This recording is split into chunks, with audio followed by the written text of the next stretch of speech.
spoken about how Father, Son, and Spirit do not divide the Godhead into three gods because they share the same ousia, they share the same divine essence.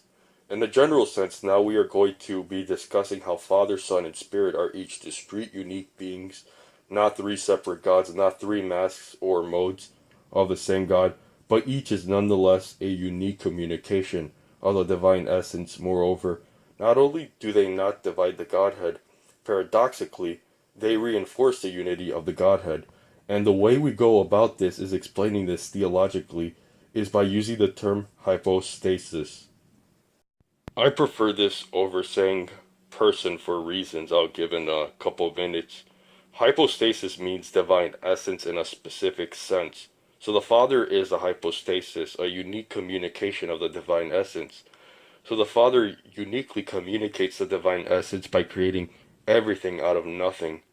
The Son is another hypostasis, another unique communication of the divine essence, and uniquely does so by being the Son sent by the Father to fulfill this mission of redemption, beginning with the fact that he is a God-man, a divine person with a fully assumed human nature, signaling God's acceptance of us for what we are, despite our sin, and performing a mission in which redeems us, which removes our sin and unites us and reconciles us to God the Father.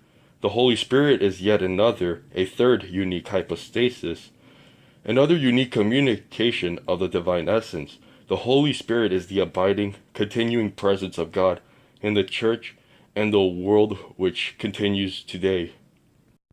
Now keep in mind, every time you see one of the persons in the Trinity, you see all three present.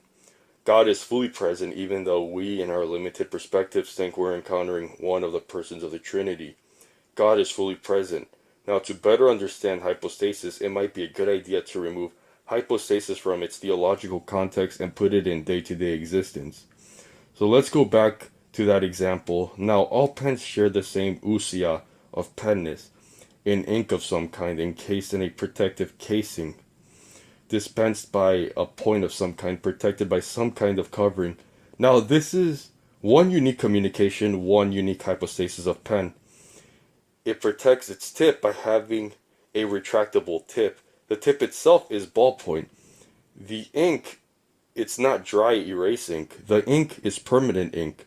If I write on a piece of paper, it tends to stay put, and the casing through plastic, like another pen, it's different configuration of casing with an upper handle which helps me grip the pen. And there are other hypostases, other communications of penness.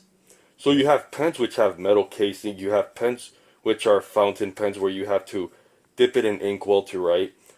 All of you have motor vehicles. They share the same general essence of motor vehicle-ness.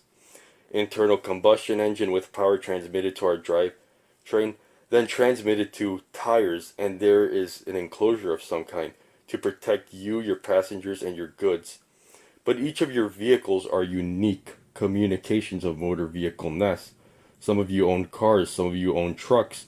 Your cars are different shapes and sizes. Your trucks are different shapes and sizes. Your cars and your trucks are a different mix and models. Different manufacturers, different styling cues, different sense of features, different communications. Of course, of those things that make up motor vehicle-ness. In other words, each of your vehicles is a unique communication, a unique hypostasis of motor vehicle-ness.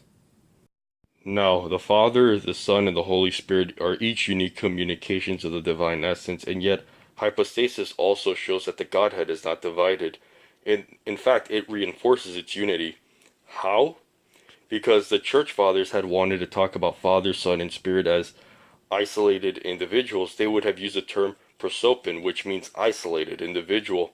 But they did not. They used hypostasis because a hypostasis that only defines a person, or in this case, a specific communication of the divine essence, not simply by one's particular quality, but also through one's relationships. To better understand this, let's take hypostasis out of the theological context and use it in day-to-day life.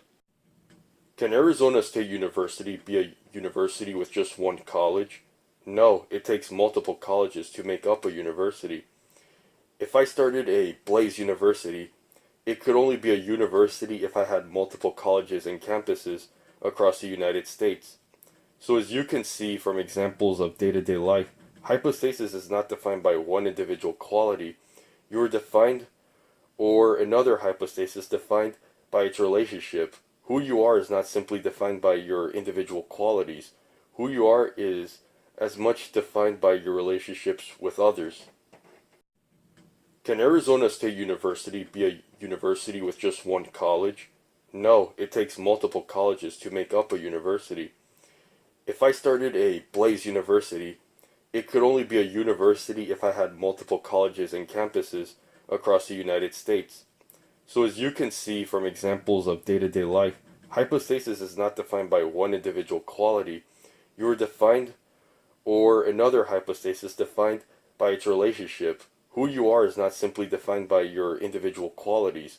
Who you are is as much defined by your relationships with others. So back to God. The Father cannot be the Father without the Son. The Son cannot be the Son without the Father to send the Son. And the Spirit cannot be the Spirit without the Father and the Son sending the Spirit. And the Father needs the Spirit to attest to the Father. The Son needs the Spirit to attest to the Son. To put it in more general sense, each loves the other. I do not want to reduce these hypostatic relationships to just functions. That's a danger that one must avoid. But you do have the Father sending the Son and empowering the Son, the Holy Spirit attesting and empowering the Son sending the Spirit attesting to the Spirit attesting to the Father, and the Son. You see what I mean? Each loves the other.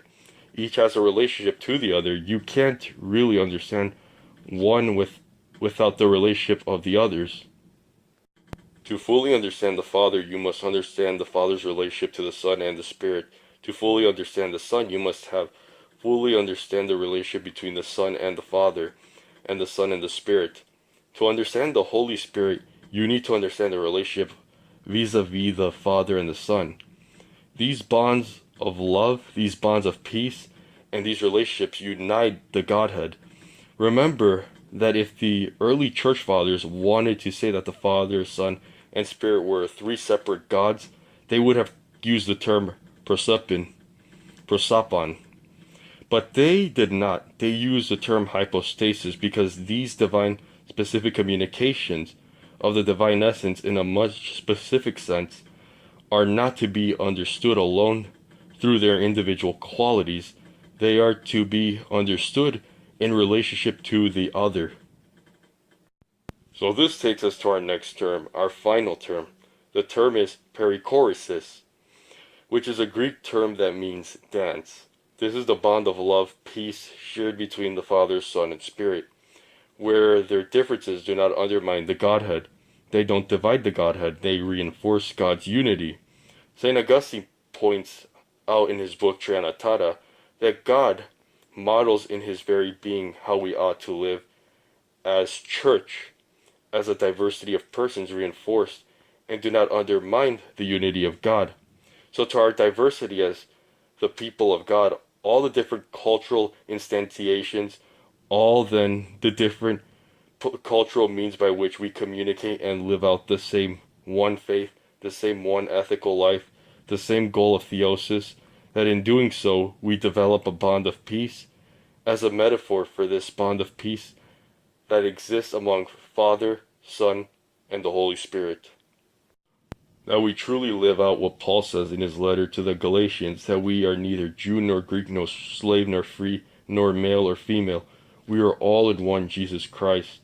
In other words, our differences do not undermine the unity of the church. Our differences help us become one in Jesus Christ.